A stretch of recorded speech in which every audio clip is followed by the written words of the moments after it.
আলাইকুম, welcome back to my channel Zakia's cooking blog থেকে আরও একটি নতুন ভিডিও দেখার জন্য সবাইকে স্বাগতম।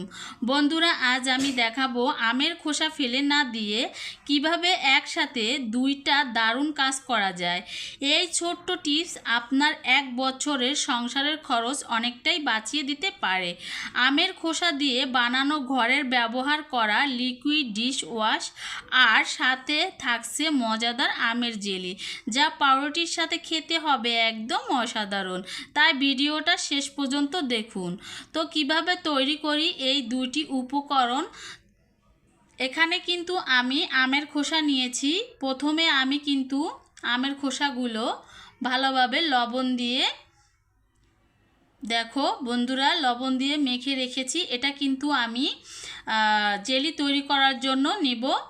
তারপরে এই যে আমের খোসা দেখতেছো, এই খোসাটা কিন্তু আমি ফেলবো না। তো সবগুলো উপকরণই তোমাদের সাথে আস্তে আস্তে শেয়ার করব। প্রথমে কিন্তু আমি ডিশ ওয়াশ তৈরি করব লিকুইড। তো প্রথমে ঢাকনা দিয়ে ঢেকে ভালোভাবে সেদ্ধ করে নিলাম। প্রায় 10 মিনিটের মতো ঢাকনা দিয়ে ঢেকে লেবুর খোসা এবং আমের খোসা সেদ্ধ করে নিব। এটা দিয়ে কিন্তু আমি তৈরি করব লিকুইড ডিশ ওয়াশ। কিভাবে তৈরি করি অবশ্যই সাথে থাকো দেখতে হলে।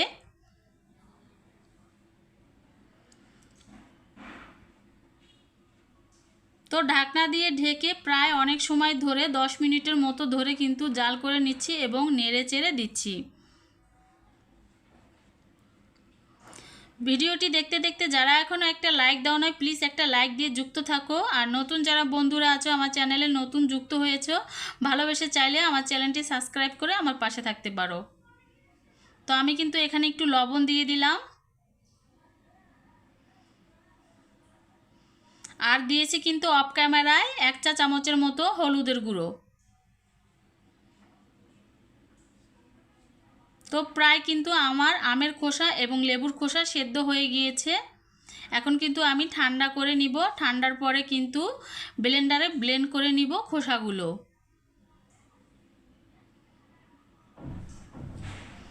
আর যে পানি ছিল ওই পানিগুলোও কিন্তু এর মধ্যে দিয়ে ব্লেন্ড করে নিব, যাতে পাতলা একটা লিকুইড তৈরি হয়।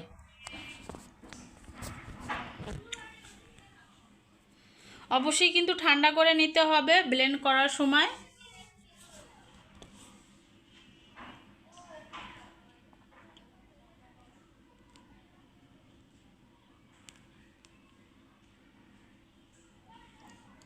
তো দেখো আমার কিন্তু ব্লেন্ড করা হয়ে গিয়েছে। আমের খোসাগুলো একদম মিহি করে ব্লেন্ড করে নিয়েছি।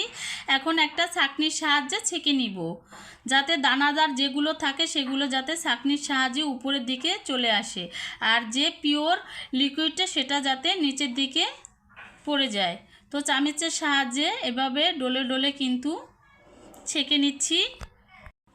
তো দেখো ছাঁকনির সাহায্যে কিন্তু যদি কোনো বড় খোসা থাকে তাহলে কিন্তু এখানে আটকে যাবে, আর লিকুইড যেটা সেটা কিন্তু নিচে পড়ে যাবে। অল্প অল্প করে একটু পানি দিয়ে দিলাম। যে আমের খোসার রসের ছিল, চুলার মধ্যে জাল করে রেখেছিলাম, সেই পানিটাই কিন্তু এখানে আমি ব্যবহার করেছি। তো আমার কিন্তু ছাঁকা হয়ে গিয়েছে। দ্বিতীয় পর্যায়ে গিয়ে আর একটা ছাঁকনি দিয়ে ছেঁকে নিতে হবে। একদম পিওর একটা লিকুইড নিয়ে নিতে হবে। তো একটা কাপের মধ্যে কিন্তু আবারও একটা চিকন ছাঁকনি দিয়ে ছেঁকে নিলাম। আর এটা ছাঁকার পরে যে লিকুইডটা বের হবে এটার মধ্যে অ্যাড করে দিতে হবে লেবুর রস 2 টেবিল চামচের মতো, আর দিতে হবে বেকিং সোডা। মিশিয়ে নিলে তৈরি হয়ে যাবে ঘরোয়া লিকুইড ডিশ ওয়াশ। এই লিকুইড দিয়ে থালা বাসন খুব সহজেই চকচকে পরিষ্কার করে নিতে পারবে বন্ধুরা। যেহেতু একটু ঘনত্ব হয়েছে, আমি যে আমের খোসাগুলো পানি দিয়ে সেদ্ধ করেছিলাম সেই পানিটাই এখানে অ্যাড করে দিলাম। তো আস্তে আস্তে ভালোভাবে কিন্তু ছেঁকে নিতে হবে। একদম পিওর একটা পানি বের করে নিতে হবে।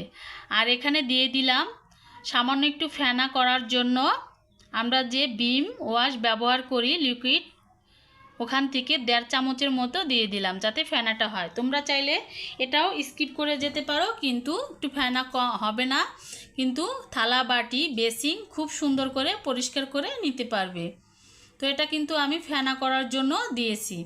তো এদিকে কিন্তু দেখো আমি একটা বাটির মধ্যে লিকুইড নিয়ে নিলাম, আর এখন কিন্তু আমি বেসিনটা পরিষ্কার করে দেখাবো, একদম খুব সুন্দর করে পরিষ্কার হয়ে যাবে।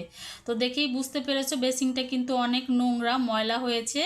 তো আমি কিন্তু প্রথমে বেসিনটা ধুয়ে নিব, তারপরে থালা বাটি ধুয়ে দেখাবো কতটা পরিষ্কার হয় আর এবং কতটা ঝকঝকে হয়। আমের খোসা ফেলে না দিয়ে আমরা কিন্তু এরকম একটা রেমেডি তৈরি করে নিতে পারি। তো ভালোভাবে ঘষে নিব, যতটা সম্ভব ঘষে নিব। দেখবে বন্ধুরা কতটা সুন্দর হয়, চকচকে একদম বেসিনটা।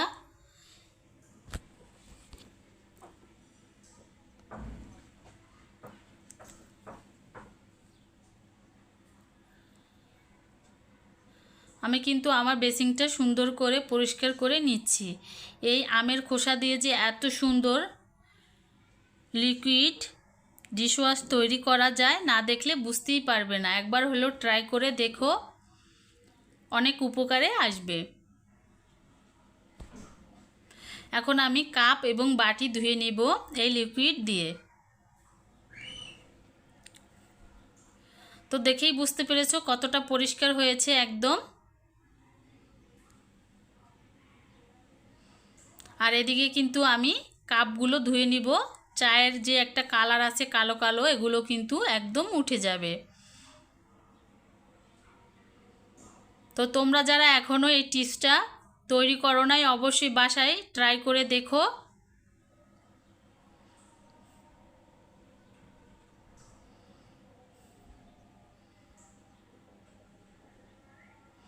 তো দেখো আমি কিন্তু কাপগুলো ধুয়ে নিয়েছি। এখন বাটি ধুয়ে নিব।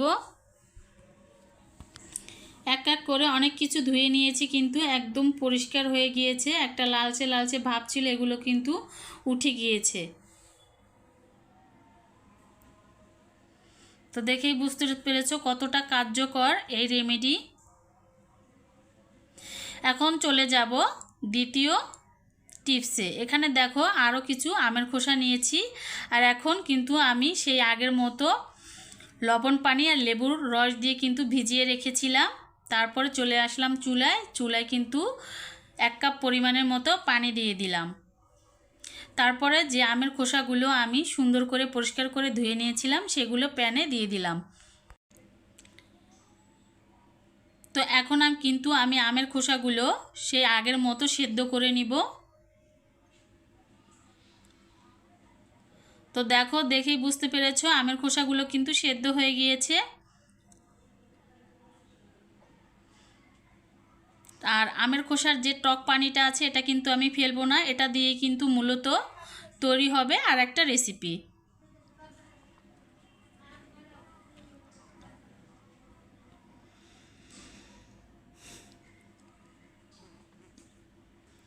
তো আমের খোসার ফুটানো পানিটা আমি প্যানের মধ্যে রেখে দেব, আর উপর থেকে খোসাগুলো ছাঁকনির সাহায্যে তুলে নিব।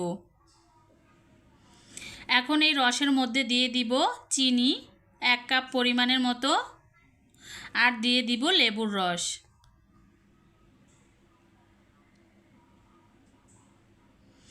আস্তে আস্তে নেড়ে চেড়ে একটা ঘনত্ব তৈরি করে নিব।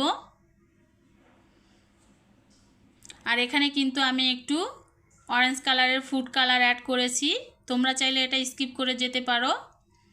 আর কালারটা দিলে কিন্তু বেশি সুন্দর লাগে খেতে। আর বাইরে কিন্তু কালার অবশ্যই মিক্স করে, যেহেতু বাইরের খাবার থেকে ঘরে যদি তৈরি করে নেওয়া যায় অনেক উপকারী এবং স্বাস্থ্যকর। তো দেখো আমি কিন্তু একদম হাতে একটু লাগিয়ে একটু ফুড কালার অ্যাড করে দিয়েছি, আর আস্তে আস্তে কিন্তু কালারটা চেঞ্জ হয়ে আসতেছে। আর এখানে দিয়ে দিলাম লেবুর রস 2 টেবিল চামচের মতো। আর এই লেবুর রসটা দেওয়ার কারণে কিন্তু লেবুর যে একটা ফ্লেভার আছে সেটা কিন্তু এই জেলির মধ্যে পাওয়া যাবে।